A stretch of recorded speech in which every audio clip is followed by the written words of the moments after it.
Bom, olá, turma sétimo período, Biofísica. Nós iremos trabalhar agora com videoaulas comentadas em slides devido à necessidade de isolamento. Peço que todos entendam que nós providenciaremos a melhor forma de trabalho possível devido às limitações.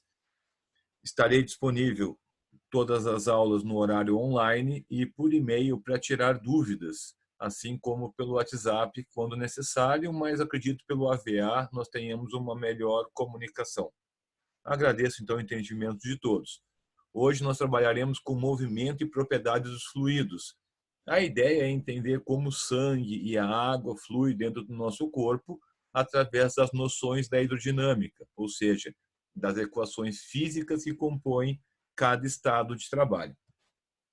Iniciaremos então a nossa atividade com as variáveis básicas que serão trabalhadas na biologia.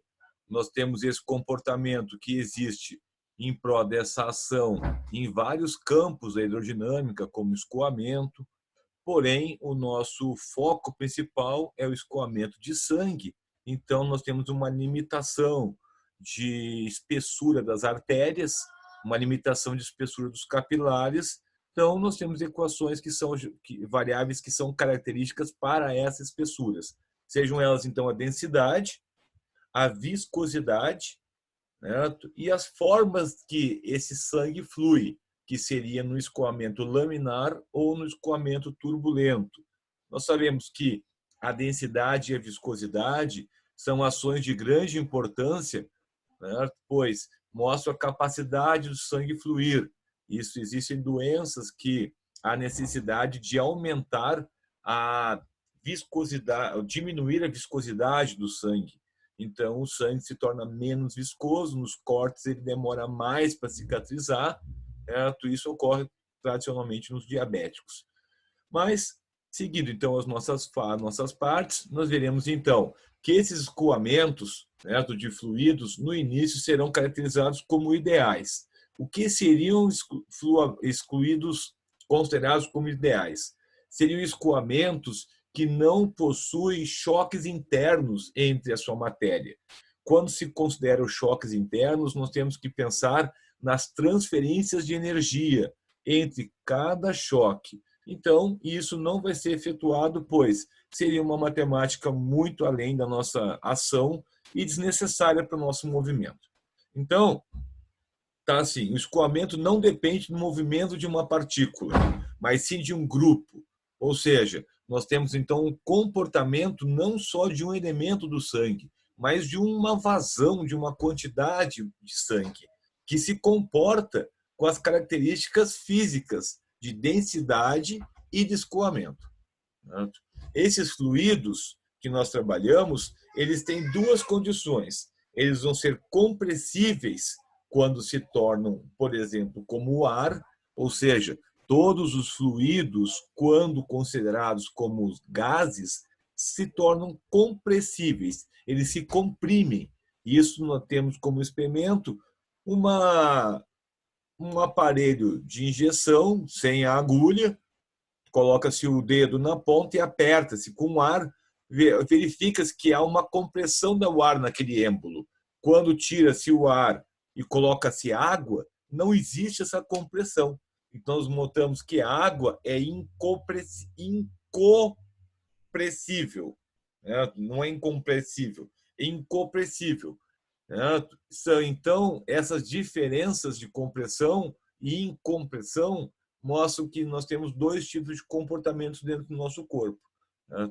O fluido ele tem um grau de compressibilidade.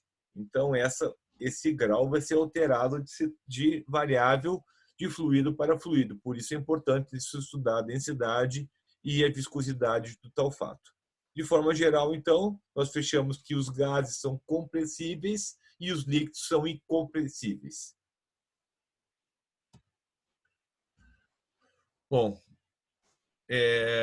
o Google trocou todos os meus incompressíveis por incompreensíveis. Incompressíveis. Tá certo, é incompressíveis. Eu sempre troco para incompreensíveis, mas é o correto. Então, é incompressível e não apresenta resistência ao movimento. Esse é o fluido ideal. Ou seja, o fluido ideal não se comprime, não há ação interna entre as moléculas e ele não tem resistência ao movimento, ou seja, não existe uma resistência interna que mostre um choque deste movimento. Nós vamos estudar esse fluido através de um processo chamado de vazão, ou seja, nós vamos ver quanto de fluido vai ao redor do tempo, como se abre uma torneira e verifica-se quanto tempo demora para se encher uma garrafa de 1 litro. Nós temos, então, uma vazão de 2 litros, de 1 litro por minuto, por exemplo. Então, uma forma de vazão que se utiliza uma quantidade versus tempo. A nossa relação de vazão vai ser de volume versus tempo. Nós sabemos que o volume num sólido regular é a área da base vezes a altura. A área da base, num cano, ela é fixa. E a altura é o comprimento que esse fluido vai encontrar, como um cano, por exemplo. Então, esse comprimento x1, dividido pelo tempo que esse comprimento irá existir, dará uma noção de velocidade. Então, x1 dividido por t é a velocidade. X1 é a distância e t é o tempo que ele demora para fluir nessa distância, sobre uma área constante, fixa, que é o A1. Imagine um cano. Um cano tem a mesma espessura, independente do seu comprimento. Esse é o A1.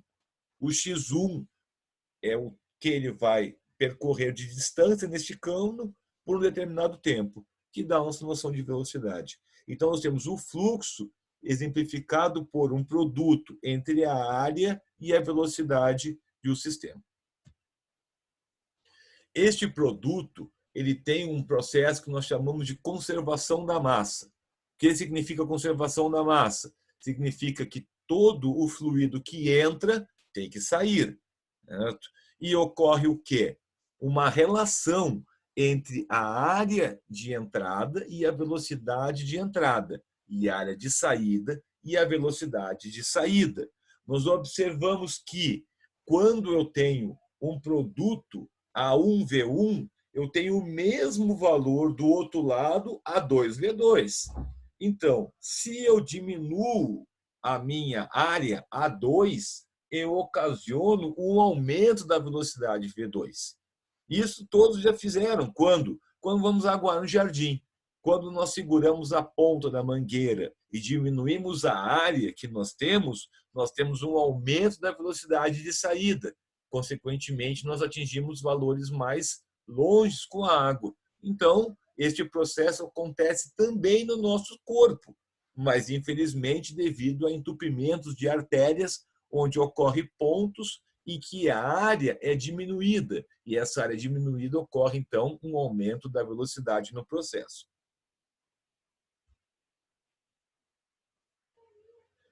Bom, considerando, então, como as veias se comportam como os canos circulares, a área será πr², onde a área circular, a A é a área circular e o R é o raio, tradicionalmente. As energias envolvidas neste processo, elas são energias tradicionais, como já foi estudada na física. Só que essa energia está em função de volume. Por que ela está em função do volume? Porque ela está em função do fluxo sanguíneo que ele é efetuado. Então, a energia cinética, o meio de mv², está em função do volume, certo? E tem uma densidade de volume característica. A energia potencial U, ela também está em função do volume e também, analogamente, tem uma densidade também característica. Então, nós temos a densidade, a energia cinética por unidade de volume como um ρV², e a unidade, a densidade de energia potencial é uma relação de ρGH. Tradicionalmente, como nós já tínhamos encontrado essas fórmulas antigamente. O teorema de Bernoulli mostra que, além dessas duas energias envolvidas na conservação do fluido, nós temos também uma relação que é a pressão. A pressão externa, ela envolve uma ação entre a energia cinética e energia potencial que compõem o seu sistema. Por isso que quando nós subimos a serra muito rápido, ou então quando vemos uma viagem de avião, certo? Há uma mudança no nosso corpo, há uma mudança no fluxo sanguíneo. E pessoas com uma maior vulnerabilidade podem sofrer até um dano relativo a essa mudança. Então, muitas pessoas que têm problemas cardíacos não podem subir e descer de Campos de Jordão no mesmo dia, devido a essa mudança P1 de pressão e P2 que vai ocorrer, gerando então uma mudança no V1, V2, ou seja, nas velocidades que o sangue vai fluir pelo corpo. As variáveis destinadas ao nosso trabalho, então, elas merecem um melhor detalhamento. A viscosidade, ela é uma capacidade de escoamento de um processo. Então, nós vemos, por exemplo, que o óleo ele é mais viscoso que a água, ou seja, ele precisa de mais energia para fluir do que a água, porém ele é menos denso que a água. Quando você coloca o óleo dentro de uma panela, ele vai para cima da água, então ele é menos denso, porém ele é mais viscoso, ou seja, as forças internas que possibilitam o seu escoamento são mais intensas que a da água. Então nós vemos que essa viscosidade do óleo, ela é uma relação que não tem uma ação com a densidade. Viscosidade tem a ver com processos internos e densidade tem a ver com quantidade de elemento por unidade de volume. Falo porque é comum pensar que os elementos mais viscosos também são mais densos, mas não existe essa relação. Então, como falado aqui, a viscosidade ela tem a relação com as forças dissipativas de um fluido. Certo? O líquido ocorre uma relação inversamente proporcional entre viscosidade e temperatura. Ora, quanto mais viscoso o elemento, mais frio está o sistema. Pense, quando você usa o óleo num dia frio, ele demora para escoar. Mas quando você tem o óleo quente na panela, ele escoa muito fácil. Então, nós observamos que a temperatura possui uma relação que é inversamente proporcional com a viscosidade. Tem também esse trabalho nas rodovias, por exemplo, quando você trabalha com piche para formar o asfalto. Nós observamos que o piche necessita de aquecimento através do fogo para se tornar líquido e ficar menos viscoso. Quando ele resfria, ele fica sólido e muito viscoso. Então, característico de sólido do material necessário para uma rodovia. Então, nós vemos uma relação inversamente proporcional entre viscosidade e temperatura. Então, um exemplo prático dessa situação é num acidente. Então, assim, deve-se cobrir uma pessoa que sofreu um acidente, para que sua temperatura não diminua, pois isso causaria um aumento da viscosidade do sangue, produzindo uma queda no fluxo sanguíneo. Então, nós vemos que se nós tivermos o nosso corpo resfriado, nós tornaremos o nosso sangue mais viscoso. Esse sangue mais viscoso escoa com maior dificuldade. E em caso de acidente, com o corpo já debilitado, pode ser um fato que venha a determinar um dano final no corpo. Algumas tabelas com valores de viscosidade. Então, nós temos lá desde a glicerina até o ar. Nós observamos, então, valores como vapor de água com temperatura constante e o óleo com temperaturas variáveis. Nós observamos que, né, o óleo, nós temos essas diferenças de temperatura, assim como a água possui. Né? O sangue, uma temperatura fixa de 37 graus Celsius, que é a temperatura do corpo. Então, não há lógica de nós trabalharmos com sangue com muitas variabilidades de temperatura, certo? Pois essa é a temperatura fixa. No caso de febre, ocorrerá um aumento dessa temperatura, porém, não há um indício que vá causar uma diferença grande nesse fluxo. Um exemplo de escoamento laminar é um escoamento que ocorre nesse sentido, parabólico, certo? De forma que o escoamento ocorra com uma velocidade zero nas paredes e o máximo em direção ao centro. Então, ele vai ocorrer como um escoamento muito comportado. É um óleo escorrendo uma... Imagine você colocando um óleo, certo, numa superfície inclinada. Ele vai correr bem comportado, sendo uma superfície escoando sobre a outra de cima. Já, certo? Que nós temos uma situação como essa, nós podemos, então, prever este comportamento como irá ocorrer. Essa previsão do comportamento é a da lei de Poisson. Certo? Esta lei ela vai mostrar que o fluxo sanguíneo está em função do gradiente de pressão, da viscosidade e do raio que nós trabalharemos deste mesmo elemento. Então, para essa lei, nós utilizaremos essas variáveis que seriam o gradiente de pressão, porque nós temos um comportamento organizado desse sistema.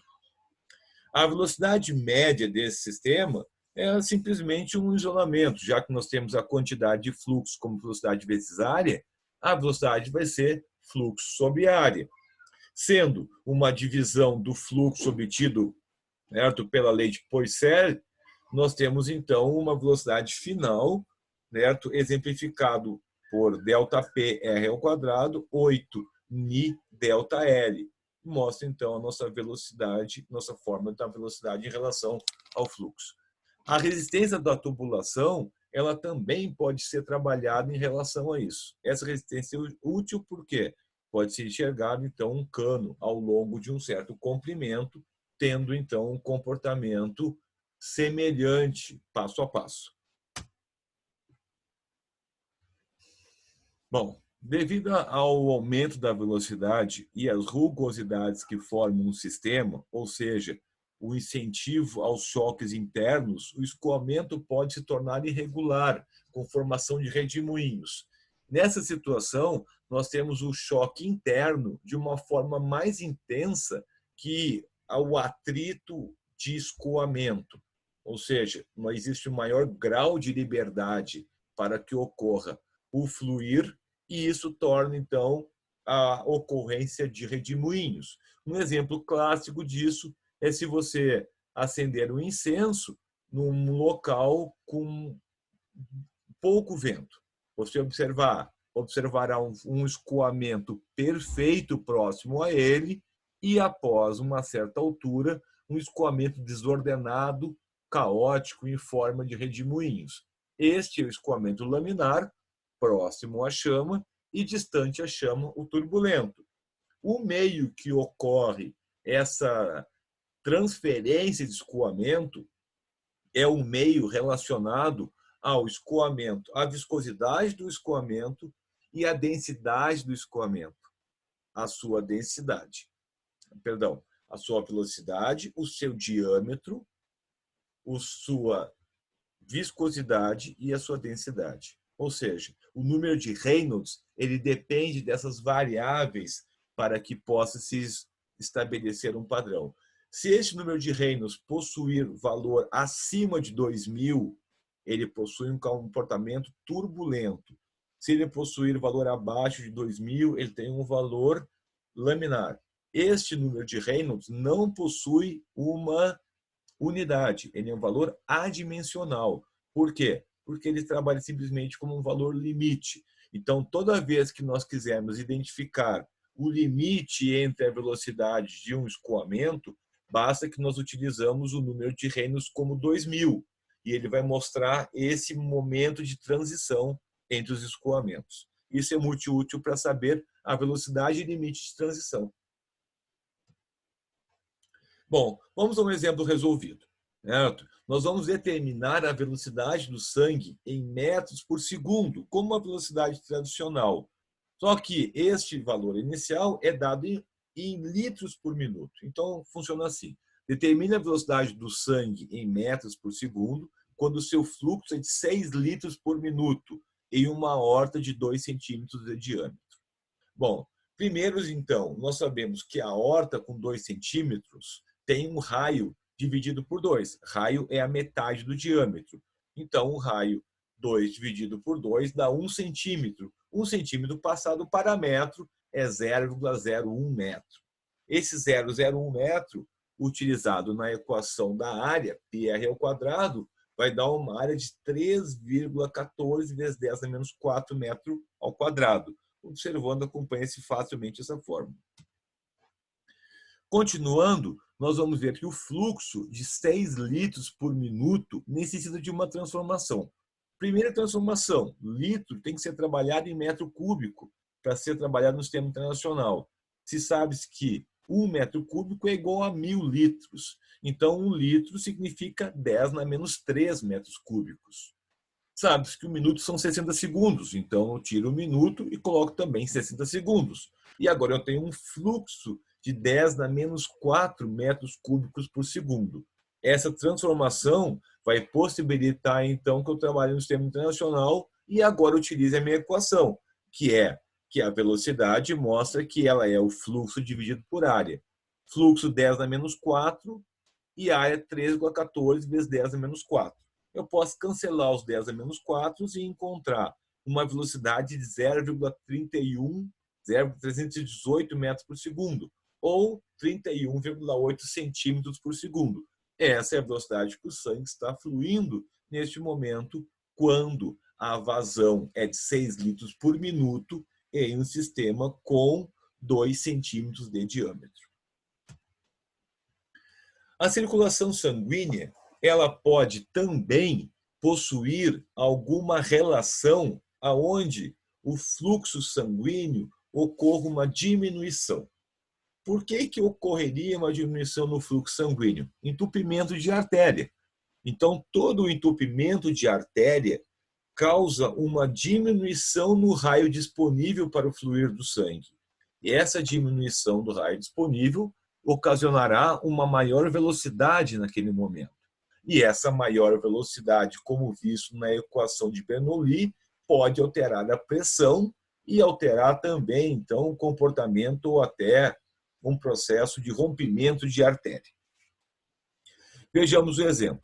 Considere uma situação onde temos um fluxo sanguíneo com velocidade de 0,3 metros por segundo. Devido a problemas causados pela má alimentação, ocorreu uma diminuição de 20% do raio da artéria. Qual o aumento da velocidade do sangue em valor e em porcentagem?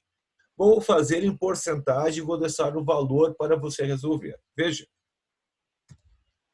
Considerando a equação da continuidade, nós temos que V1 é igual a V2 Tudo que entra é igual a tudo que sai. Nós sabemos que o raio 2 é 80% do raio 1. Houve uma diminuição de 20%. 80% é 80 sobre 100. 80 por 100 é 0,8. Então, o raio 2 é igual a 0,8 o raio 1. Agora temos as relações construídas, podemos utilizar as fórmulas. Veja, A1 é igual a πr ao quadrado. A1 é igual a πr1 ao quadrado. R2 é igual a 0,8 R1. Então, eu posso tirar o meu R2 e colocar ele em função do R1. Sendo A2 igual a πr2 ao quadrado, o meu A2 vai se tornar agora π 0,8 R1 ao quadrado. Ou seja, eu tiro o R2 e coloco tudo em função de R1, para que eu possa depois simplificar tais fatores. Veja, o A2 é igual a π 0,8 R1 ao quadrado. 0,8 ao quadrado é 0,64. R1 ao quadrado é R1 ao quadrado.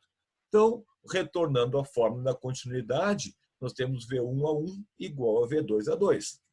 V1, πr1 ao quadrado. V2A2. V2 igual a π 0,64 R1 ao quadrado. Como nós temos π dos dois lados e R1 dos dois lados, nós podemos cancelar o π e o R1. Tendo, então, V1 igual a 0,64 V2.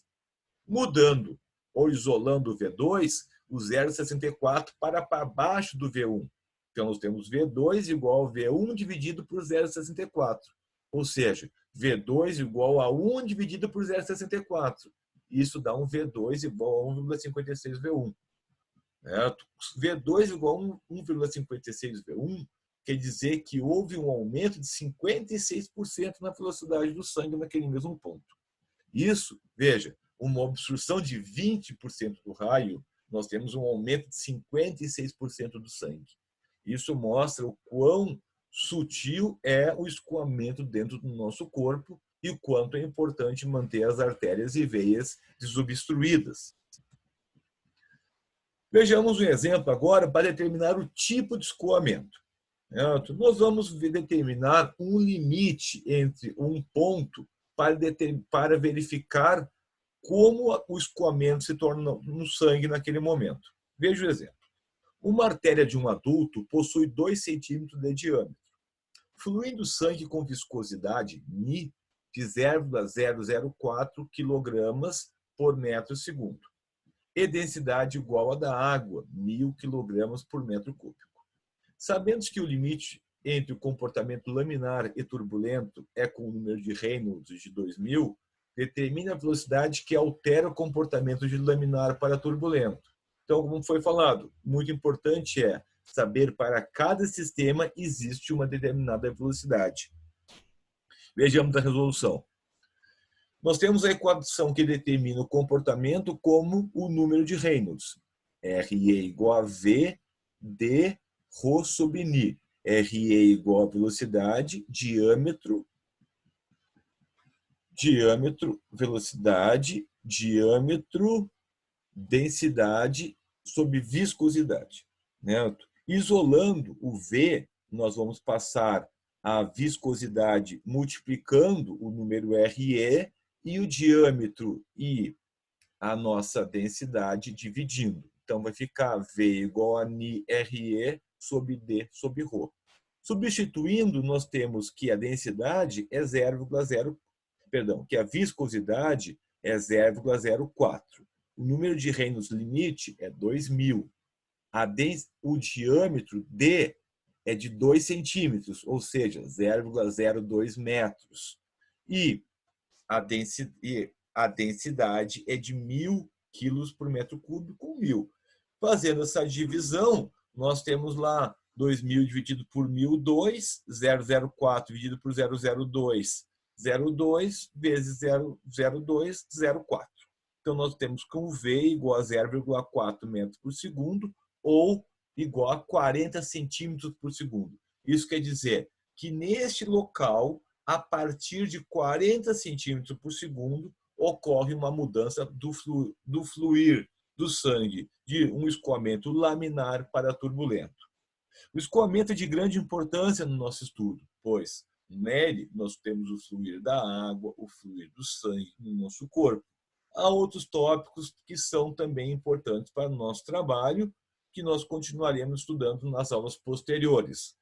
Eu agradeço a atenção de todos e espero que vocês possam aproveitar a nossa videoaula e me ponho sempre à disposição para o nosso tratamento online. Espero que a nossa pandemia passe e nós possamos nos encontrar de novo presencial.